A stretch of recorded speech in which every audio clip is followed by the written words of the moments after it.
El problema es que buscamos a alguien con quien envejecer y realmente hemos de encontrar a alguien con quien seguir siendo niños. Es lunes y pasan unos minutos de las 3 de la tarde. Sintonizan RCE con el programa Hora Mayor.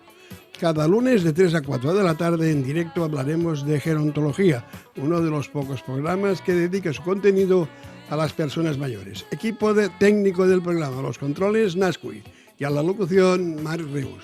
Y te quería hacer una pregunta. Ah, sí, hombre. ¿Tú has estado alguna vez en una residencia visitando a alguna amiga o Sí. una persona? ¿Y con qué sensación te vas? ¿Hay suficiente personal? ¿Tendría que haber más personal trabajando o hay demasiado personal? No, demasiado no. Pues Quizás sí que piensas, hombre, una persona más o dos más Pues de eso evitaría el estrés que tienen los que están. Pues de eso es de lo que quería hablar. Ah. Porque mira, ahora, este año, estamos en 2023. Sí, ya Hoy, sí. el 1 de febrero de 2091, de 1991, Sí. empecé a trabajar como inspector de residencias Ah, sí. en la Generalitat de Cataluña. Sí, señor. Cuando te conocí, eras inspector. Era inspector. Uy, nos conocemos desde hace tanto Hace tiempo. muchos años. Entonces, trabajaban en residencias aproximadamente la mitad de las personas que trabajan ahora en proporción, digamos. Ya. Una residencia de 100 plazas tenía la mitad del personal que tiene ahora. Y hay otra cosa, cuando vamos en estos viajes que hemos hablado tantas veces, vamos a otros países y lo que vemos es que en otros países hay mucho más personal en las residencias que el que hay en España. Pero ¿sabes qué es en común en todo el mundo? Vayamos a Suecia, Noruega, Finlandia, Estados Unidos, a Austria.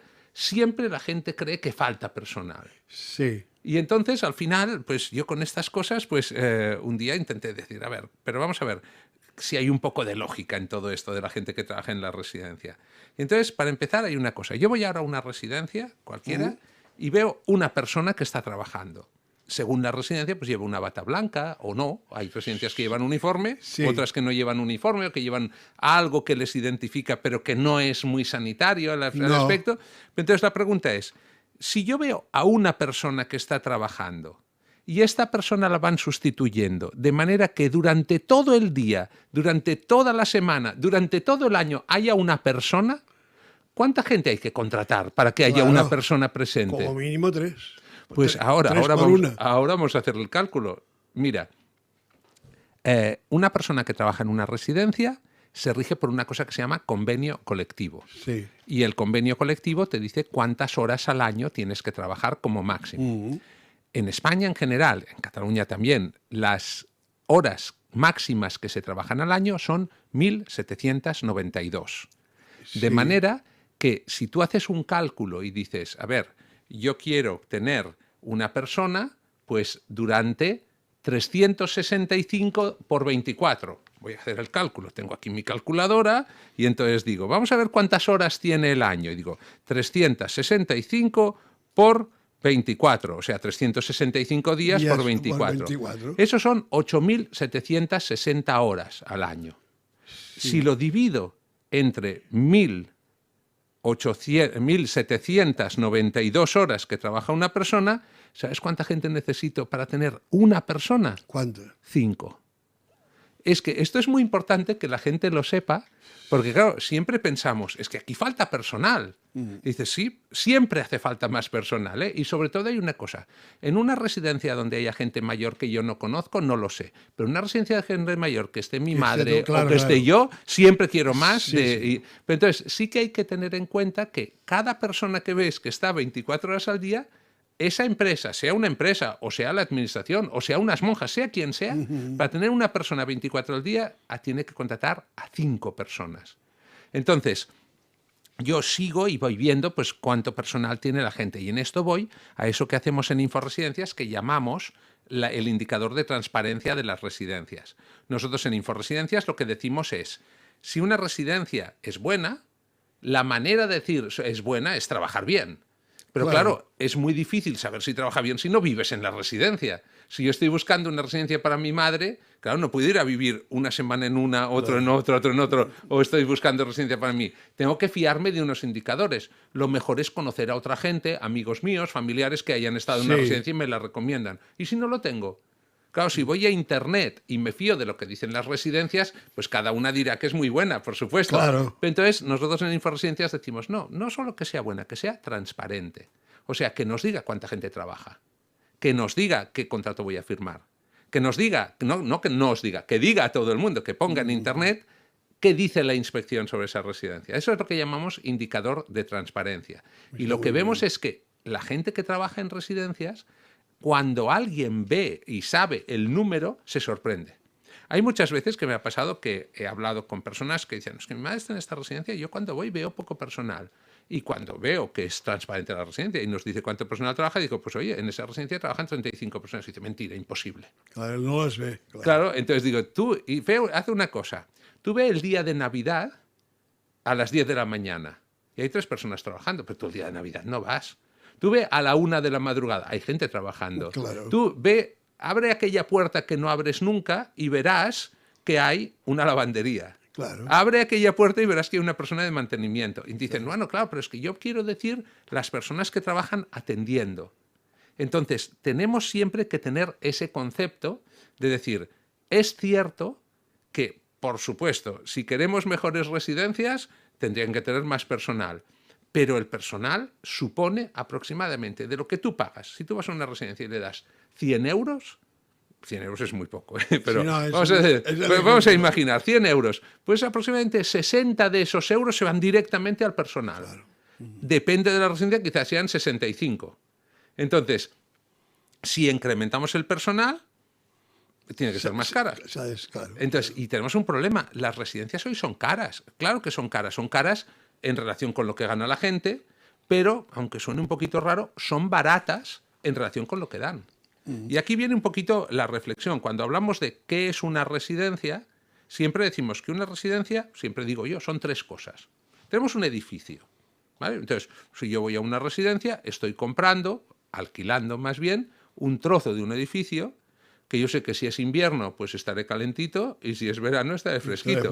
Además que es un sitio que lo limpian, y que está mantenido, y que no tiene barreras arquitectónicas, y que tiene todo lo que tiene una casa. O sea, estoy alquilando un sitio. Además, estoy contratando un equipo de gente, porque una residencia es un edificio y un equipo de profesionales. Y aquí es una cosa también que quizá yo no me doy cuenta, pero la inmensa mayoría, lo que yo veo son las gerocultoras que se llaman auxiliares en algunos sitios, o auxiliares o gerocultoras. Son las que se ven más, la cabeza visible. Es la cabeza visible, pero ahora vamos a repasar un poquito qué personal hay en una residencia. La ley te dice que hay unos que son atención directa, que serían, entre comillas, los que tocan a la persona mayor, los que le ayudan directamente, que tenemos gerocultores.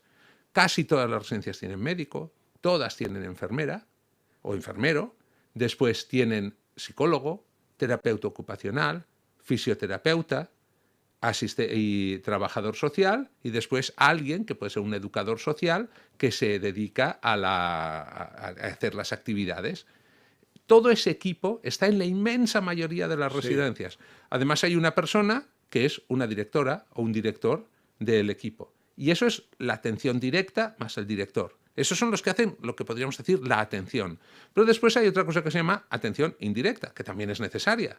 Tienes personal de limpieza, cocina, mantenimiento, lavandería, si la residencia tiene jardinería, jardinero, y después hay una cosa que nunca se tiene en cuenta cuando tú estás mirando, pero es que una residencia, como pasan tantas cosas en una residencia, y casi todo lo que pasa tiene que quedar escrito, pues también hay una administración en las residencias. Claro. Entonces, a mí me hizo mucha gracia una residencia que fuimos a ver en un pueblo de Burgos, que se llama Tardajos, hace unos años, en que delante de la puerta de los ascensores, en una residencia grande de 100 y pico personas, tenía 2 o 3 ascensores. Donde daban las puertas de los ascensores era una sala que tenía mucha circulación, entraba y salía mucha gente. Pues en esa sala de la planta baja, en la pared que había justo delante de los ascensores, pusieron un retrato, que sería como de unos 30 por 20 centímetros, de cada persona que trabajaba en la residencia. Por supuesto, el propietario pidió permiso a los empleados que querían poner su foto. Los que no querían, ponían solamente un marco vacío con el nombre de pila de la persona. Claro. Pero entonces, claro, cuando yo fui, dije, ¿y esto qué es? ¿Todo el mundo que ha trabajado aquí? Y me dice, no. Todo el mundo que trabaja aquí. en esa residencia también había una cosa, no todo el mundo trabajaba a jornada completa. Había que, o sea que veías mucha gente, quizá jornadas completas eran menos, pero me decían, desde que lo pusimos, hay mucha gente que ha entendido que aquí trabaja mucha gente, que por supuesto podrían trabajar más, ¿eh? No estoy diciendo que no. Hombre, siempre es bueno mejorar, pero vamos, que no tenemos en cuenta a veces esto. Eso no, y entonces yo, claro, defiendo lo mismo, y es que si yo viviese en una residencia o mi madre viviese en una residencia, pues yo siempre estaría pidiendo, oye, a ver qué ha pasado, a ver cómo haces esto, a ver cómo haces lo otro. ¿Por qué? Pues porque en el fondo del corazón, pues pensaría que quizá yo tendría que estar cuidando a mi madre. Y ya que no puedo cuidarla directamente, quizá la forma de hacerlo es comprobar que lo hacen bien. ¿Sabes quién se da cuenta de estas cosas? Los que dicen, de momento yo no quiero ir a una residencia, quiero estar en casa. Pero tiene que tener una persona de noche, una persona de día, una persona a los festivos, le sale más caro que una residencia. Sí, y son personas que evidentemente no están formadas. Correcto. Van a ayudarlo. Y también que hay una cosa que a mí cuando hay gente que me ha dicho, dice, yo prefiero tener 3 personas en casa y que normalmente les digo, y sin pagar seguridad social. Porque si tienes 3 personas en casa pagando seguridad social, acabas pagando 1.600 euros por cada una. Claro, pero puedes llevarte una denuncia. Claro, pero incluso sí, tienes toda la razón, estás cometiendo una ilegalidad. Estás cometiendo una ilegalidad. Pero es que además, incluso con ello, con lo que decíamos antes, si tú tienes a tu madre o tú mismo eres muy mayor y estás en casa y quieres ser atendido 24 horas al día, con 3 personas no tienes suficiente, claro, salvo que cometas otra ilegalidad, que le digas, tienes que trabajar 12 horas cada día. Quédate. Claro, entonces eso es trampa. Y después también hay una cosa, si tú tienes una persona en casa y la contratas a través de una empresa de atención domiciliaria, hay unas garantías, hay un seguro. Pero claro, si tú contratas de la calle a alguien que quizá no puede trabajar o no quiere declarar que trabaja o no se paga la seguridad social, no hay un contrato de trabajo y después pasa cualquier cosa, después quedas muy desprotegido. Estás en el aire. Y claro, encima claro, el precio. El precio quiere decir que claro, podrías decir, no, es que yo pago 700 euros. Dice, bueno, claro, es que si tienes medio esclavos, pero eso es ilegal, tú lo has dicho clarísimamente. Señores, Josep de Martí fue una de las personas que tú me hiciste ver. Yo antes tenía la manía, si te acuerdas, es que las residencias son caras. Son caras. Y un día me dijo Josep, coge un bolígrafo, porque yo siempre lo tengo en la mano. ¿Qué vale estar en un hotel un mes? ¿Cuánto vale lavarte la ropa un mes? ¿Cuánto vale el almuerzo, la cocina, en fin, todas las cosas, ir al barbero, ir al podólogo? Hicimos números y salió mucho más que una residencia. Sí. Ya no te lo he dicho más, que es muy caro. No, pero lo que pasa es que yo hago un pequeño juego de palabras, que es, ¿qué diferencia hay entre que algo sea caro o algo sea costoso? Porque dices, a ver, ¿qué vale un café con leche? Y me dicen, pues 2 euros. ¿Eso es caro o no es caro? Pues, hombre, a mí es un precio que depende del sitio. Depende del sitio. Pero ahora imagínate que tú eres alguien que no tiene trabajo, que quizá vive en un albergue de transeúntes. Será carísimo. Dices, para mí es carísimo. Dice, no es que sea caro, es que para ti es muy costoso. Sí. Es como, si ahora me viniese alguien y me dijese, mira, ¿sabes qué? ¿Ves ese yate que hay en el puerto de Barcelona? Es un yate que vale 50 millones de euros. Que solo el amarre ya vale lo que vale un piso. Eso. Y te dice, pero ¿sabes una cosa? A ti te lo voy a hacer precio de amigo, 10 millones. Pues a mí 10 millones como 1.000 millones, porque no tengo ese dinero. Entonces, por eso es muy cruel, y eso cuando yo lo he dicho a veces, que hay gente que dice, hombre, me duele que digas esto. Digo, las residencias no son caras. Y dice, hombre, me duele que digas que no son caras cuando yo tengo una pensión de 800 euros y no hay ninguna que me pida menos de 2.000. Y digo, pero es que eso, el problema no es que sean caras o baratas, es que usted no puede pagarlas. Pero es que hay una cosa, si tuviésemos que pagar lo que cuesta la sanidad, muy poca gente podría pagarla. Cuando nos dan la factura, que dan por la factura, estar en una UCI, Dios mío, terrible. Claro, no podríamos. No, y hay otra cosa. Si hoy día se pusiesen delante de un hospital y fuesen a una persona que se ha roto el cuello del fémur, o sea, la cadera, y le dijesen, mire, su operación va a costar 6.000 euros. Pero si le damos 3.000 euros, usted se va a casa y no se opera. pues sabes que encontraríamos que hay gente que cogería los 3.000 euros porque tiene tanta necesidad Pero ya no que andaría, diría, más. vale, pues me quedo en silla de ruedas, pero tengo 3.000 euros para dar de comer a mi familia. Tal. Sí, O sea que eso es lo malo. Por eso, lo bueno es que ya que tenemos una ley de dependencia que abarca toda España, que cada comunidad autónoma tiene su sistema de servicios sociales, que esto es universal, o sea que si tú de verdad necesitas un servicio, tienes derecho a obtenerlo y a pagar la parte que tú puedas según tu capacidad económica. O sea que nosotros lo que tenemos que decir es, las residencias tienen que costar lo que tienen que costar. No queremos residencias baratas, porque las residencias baratas quieren decir o que tienen poco personal o que pagan muy poco al personal. Claro. Y además, ¿sabes una cosa? Que después lo vamos a ver con una de nuestras invitadas de hoy. Las residencias quieren pagar más al personal. ¿Por qué? Porque es que si no, no encuentran personal. Claro. Entonces es como un juego de palabras. Hoy en día, nosotros en Inforesidencias, como sabes, tenemos como dos servicios principalmente.